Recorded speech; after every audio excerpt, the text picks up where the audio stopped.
பேசுவோம் சொல்றாங்க. பாலச்சந்தர் சார் வந்து என் கண்ணை பார்த்து தான் அவர் என்னை செலக்ட் பண்ணிக்கிட்டாரு அப்படின்னு சொல்லி என்ன சொன்னாங்க. அந்த கண்ணை வச்சுதான் உங்களை எல்லாம் நான் சம்பாதிச்சேன். ஜெயில் கம்பியை வளர்ச்சி தப்பிச்சு ஓடிடலாம், ஆனா அவர் கண்ணில் இருக்கிற சக்தியை மீறி நம்மளால ஓடவே முடியாது.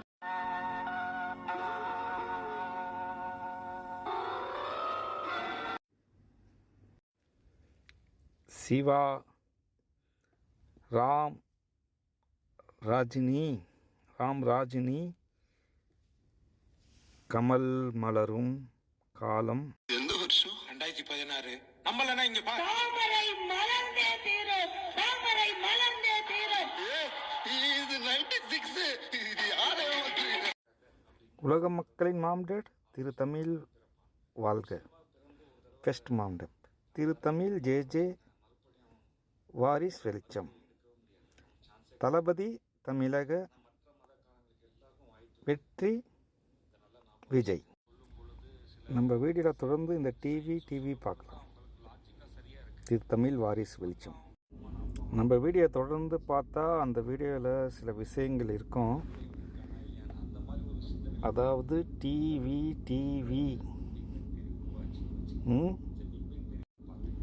டிவிகே திரு தமிழ் வாரிஸ் வெளிச்சம்.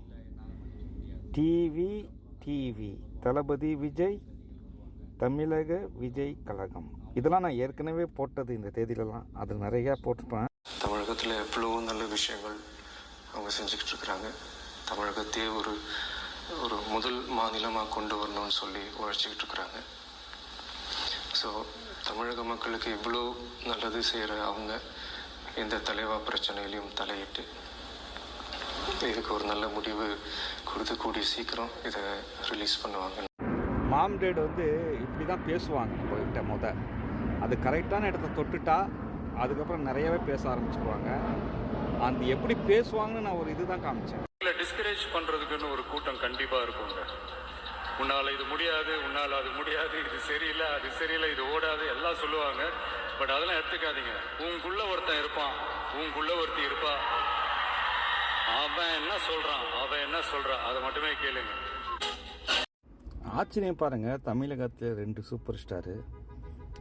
ஒருத்தவர் ராமச்சந்தர் மலையாளம், ரஜினிகாந்த் மராட்டி.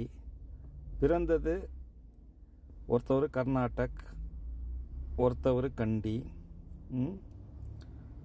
ஒருத்தவர் கேரளா, ஒருத்தவர் மகாராஷ்டிரா. இந்த 2025 ரஜினிக்கு ரொம்ப முக்கியமான வருஷமாக இருக்க போகுது. நாடு தமிழ்நாடு, அதை நாடாவிட்டால் ஏது வீடுன்னு அவங்க நாடி வந்தாங்க தமிழ்நாடு. அது திரு தமிழ் அவங்க இப்படி தான் பேசுவாங்க. இதே மாதிரி ஒன்று ஸ்க்ரீன் மாதிரி காட்டுவாங்க. இப்போ டெஸ்லாவை கேட்டிங்கன்னா அவர் சொன்னார் எனக்கு ஸ்க்ரீன் மாதிரி தெரியுது அப்படின்னு. ராமராஜன் விதவிதமாக கணக்கு பண்ணும்போது அவர் சொன்னார் எனக்கு குழந்தை கனவுல வருது. அதே மாதிரி எனக்கு ஒரு black and white screen plane பிறந்துச்சு அப்படிலாம் நான் நிறையா சொல்லியிருக்குன்னு வச்சிங்களேன்.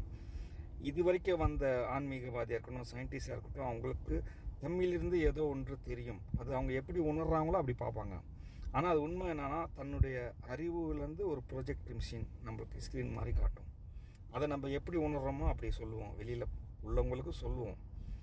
ஸோ இதுலேயும் ஒரு ஒரு ஒரு ஒரு புராண கதையில் வர்ற மாதிரி, ஒரு திருவிளையாடல் கதையில் வர்ற மாதிரி இந்த தமிழ் சினிமாவில் ஒரு கதை இருக்குது. அப்படியே அந்த நடிகர்களுடைய வளர்ச்சி. இதை வச்சு எனக்கு வந்து 4-1 தெரியும். அது வந்து எப்படின்னா டிவியாக மாறும், கேவாக மாறும், எம்மாக மாறும். எனக்கு பாம்பு மாதிரி நினைஞ்சுப்போம். இந்த 4-1 அந்த 4-4ன்னு காமிக்கும். அதனால் நான் நிறைய வீடியோ வந்து அந்த இதை வச்சு நான் போட்டிருக்கேன். ஏன்னா அது கரெக்டான பாயிண்ட் பிடிக்கும் போது அது நம்ம உணர்வுலேயே அவங்க தமிழ் உள்ளவங்க தானே, எல்லாருக்கும் தமிழ் அவங்க இருக்காங்க.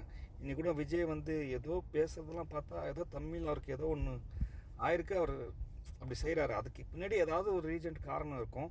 அதனால அவர் வருவார், இது நல்ல நிறையா மாற்றங்கள் வந்துடும், சொர்க்க பூமியாக மாறும், அதெல்லாம் நம்மளுக்கு தெரியாது, அதெல்லாம் சொல்ல முடியாது. ஆனால் ஏதோ ஒரு விதி விளையாடுகிறது, அது மட்டும் நல்லா தெரியுது.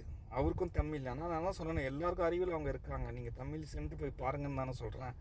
அந்த மாதிரி அவருக்கும் தமிழ் ஏதோ ஒன்று இருக்குது.